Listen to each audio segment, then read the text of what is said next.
விஜய் அவர்கள் டெல்லிக்கு வந்து தன்னுடைய கருத்துக்களை பதிவு பண்ணிருக்கிறாரு. அது போன்ற பல நியூஸை நீங்க பார்த்திருப்பீங்க. ஆனா இதற்கு அப்பாற்பட்ட ஒரு விஷயத்தை நீங்க பார்க்கணும். அதாவது இவ்வளவு நாள் சவுக் சங்கர் விஜய்க்கு ஆதரவா பேசிட்டு நேற்று வீடியோல திடீர்னு கொஞ்சம் ஜகா வாங்குறாருப்பா அப்படிங்கிற மாதிரிதான் இருக்கு. இது ஒரு பக்கம் இருக்க, பராசக்தி படத்துல சம்பந்தமே இல்லாத கதாபாத்திரங்களுக்கு முக்கியத்துவம் கொடுத்திருக்காங்க. அதுவும் சன் நியூஸ் கூவி கூவி பராசக்தியை விக்கிறாங்க, ஃப்ரீயா டிக்கெட் கொடுக்கறாங்க, யாருமே வாங்க மாட்டேங்கிறாங்க. அப்படி என்ன சம்பந்தமே இல்லாத கதாபாத்திரங்கள்? சவுக்கு சங்கர் திடீர்னு விஜய்க்கு எதிராக பேசணும், இதெல்லாம் என்ன நடக்குது, என்ன ஆச்சு அப்படி தெரிஞ்சுக்கணும்னா இந்த நியூஸை ஃபுல்லா பார்க்கணும். சோ வாங்க சிகப்பு நாடா வீடியோக்குள்ள இன்னைக்கு போலாம். விஜய் அவர்கள் சிபிஐ விசாரணைக்காக ஆஜராகிருக்காங்க. இந்த நியூஸ் தான் இன்னைக்கு எல்லா சேனலுமே ட்ரெண்டிங். அதாவது சன் நியூஸ்ல காலையில இருந்து விஜய் அவர்களை தான் திருப்பி திருப்பி போடுறாங்க. நாட்டுல எவ்வளவு விஷயங்கள், எவ்வளவு போராட்டங்கள் நடக்குது. ஆனா கண்டிப்பா எல்லா நியூஸ் சேனலும் அவங்களோட டிஆர்பிக்காக போட்டுக்கிட்டு தான் இருக்கிறாங்க. சரி, இப்ப சவுக்கு சங்கர் அவர்கள் விஜய் அவர்களுக்கு எதிராக என்ன பேசினாங்க அப்படிங்கறத ஹைலைட். நேற்று வீடியோல அவர் என்ன சொல்லிருப்பாருன்னா, அவர் ஏன் சொன்ன டைமிங்க்கு வரல, ஏன் அதை பண்ணல, அவர் ஏன் நாமக்கல் போகாம ஹோட்டலுக்கு போனாரு அப்படின்னு ஏதோ தப்பான இன்ஃபர்மேஷன் எல்லாம் கொடுத்திருக்காங்க. இதை தெரிஞ்சுக்கிட்ட தாவேகா தொண்டர்கள் அவருக்கு கீழே பல ஹேட் கமெண்ட்ஸ் கொடுத்துக்கிட்டு இருக்காங்க. விஜய் அவர்களை முதல்ல தம்ப்நெயில்ல இருந்து நீங்க எடுக்கணும். விஜய் அவர்களை வியூஸ்க்காக பயன்படுத்திட்டு விஜய பத்தியே பேசாம கடைசி 5 நிமிஷத்துல விஜய பத்தி தப்பா பேசிட்டு இருக்கீங்க அப்படிங்கிற மாதிரி சொல்றாங்க. இன்னும் பல பேர் என்ன தெரியுமா சொன்னாங்க, சவுக்கு சங்கரே நீங்க அனுபவிச்சது தப்பே கிடையாது, உங்களுக்கு நாங்க சப்போர்ட் பண்ணோம் பாருங்க, இப்பவே அன்சப்ஸ்கிரைப் பண்றோம் அப்படிங்கிற மாதிரி சொல்றாங்க. இன்னும் சூப்பரான விஷயம் என்னன்னா, நீங்க பாஜகவோட கூட்டணி வேணும் அப்படிங்கிறதுக்காக தானே இந்த மாதிரி எல்லாம் பண்றீங்க. நீங்க பாஜகவுக்கு ஆதரவா இருந்துட்டு திமுகவுக்கு எதிராக செயல்படுறீங்க. இதையும் தாண்டி விஜய் அவர்களுக்கு ஆதரவா இருக்கிற மாதிரி இருந்துட்டு இன்னைக்கு விஜய் அவர்களை குறை சொல்றீங்க அப்படிங்கிற மாதிரி சொல்றாங்க. இன்னொரு உண்மை என்ன தெரியுமா, ஒருவேளை விஜய் அவர்கள் அரெஸ்ட் பண்ணிட்டா கூட சவுக்கு சங்கர் அது நியாயமானது அப்படிங்கிற மாதிரி தான் பேசுவாரு. அவரோட கரூர் சம்பவத்துல நடந்த வீடியோ எடுத்து பார்த்தாலும், நேத்து எடுத்த வீடியோ எடுத்து பார்த்தாலும், என்ன இந்த மனுஷன் இப்படி ஒரே ஜகா வாங்கிட்டாரு அப்படிங்கிற மாதிரி தான் இருக்கு. பல பேரு அவரோட வீடியோ கீழே எப்படி கமெண்ட் பண்ணுவாங்கன்னா,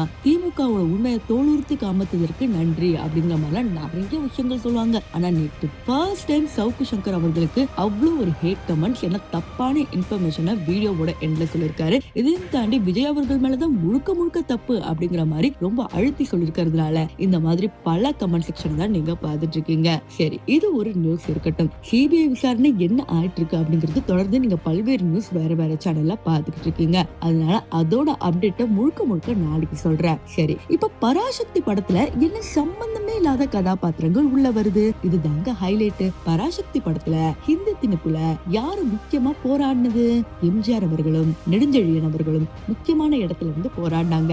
அண்ணாக்கு பிறகு நெடுஞ்செழியன் தான் அப்படிங்கிற மாதிரி எல்லாருக்குமே தெரியும் அந்த காலத்துல. ஆனா பராசக்தி படத்துல இன்னும் கலைஞர் பக்கத்துல இருந்து போராடின மாதிரி ஒரு சீன் வச்சிருக்காங்க. இத பார்த்த பல பேரும் ஐயோ நம்ம கட்டுமரம் இருக்கிறாரு, நெடுஞ்செழியன் காணும், எம்ஜிஆர் காணும் அப்படிங்கிற மாதிரி பேசுறாங்க. தமிழுக்காக தான் நீங்க ரொம்ப போராடுறவங்களாச்சே, அப்ப தமிழுக்காக உண்மையா போராடணுங்க போட வேண்டியதானே, அதான தெலுங்கர்கள் படம் எடுத்தா இப்படிதான் இருக்கும் போல அப்படிங்கிற மாதிரி எல்லாரும் கலாச்சிக்கிட்டு இருக்காங்க. சோ பராசக்தி படம் ஃபுல் அண்ட் ஃபுல் ஃபிளாப் ஆயிடுச்சு. ஏன்னு கேட்டீங்கன்னா, FTFS முதல் நாள் முதல் ஷோலே யாரு வரல, அப்புறம் எப்படி இன்னைக்கு வருவாங்க? சோ பராசக்தி படம் ஃபிளாப். அதனால சன் நியூஸ்ல லைவ் போட்டு போட்டு பராசக்தி படம் வாங்க, திமுக அவ்வளவு அழகா எடுத்திருக்கிறாங்க அப்படிங்கிற மாதிரி செம்மையா பண்ணிருக்காங்க. டான் பிக்சர்ஸ் தான் இந்த படத்தை ப்ரொடியூஸ் பண்ணுது. ஆனா ரஞ்சனுக்கும் இதுக்கும் எந்த ஒரு சம்பந்தமே இல்ல. ஆனா ரஞ்சன் படத்தை கூட இப்படி ப்ரமோஷன் பண்ணது இல்லப்பா அப்படிங்கிற மாதிரி தாங்க இன்னைக்கு பாக்குற வீடியோல நம்மளால புரிஞ்சுக்க முடியுது. இதையும் தாண்டி காங்கிரஸ் பத்தி ரொம்ப தப்பாவே இதுல சொல்லிருக்காங்க. காங்கிரஸ் தான் 1965ல ஹிந்திய தமிழ்நாட்டுல திணிக்கணும்னு நினைச்சாங்க. அப்படி பார்க்கும்போது பொள்ளாச்சி சம்பவத்துல காங்கிரஸ் செய்த ஒரு சில அட்டூழியங்களை தான் இந்த பராசக்தி படம் காமிக்குதா அப்படின்னு தெரியல.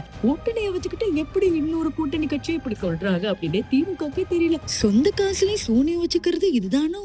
அடுத்து நம்ம லாஸ்டா பேச வேண்டியது, ஜோதிமணி அவர்கள் மறுபடியும் ஓடிட்டாங்க.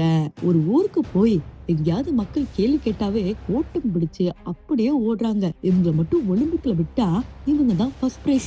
மிச்ச நியூஸ் சேனல்ல அப்படியே வாய்க்கிழியா பேசுறாங்க. கரூர் விஷயத்துல கரூர் மக்களுக்கு என்னமோ ஆச்சு அப்படின்னு குடுகுடுன்னு ஓடினாங்க.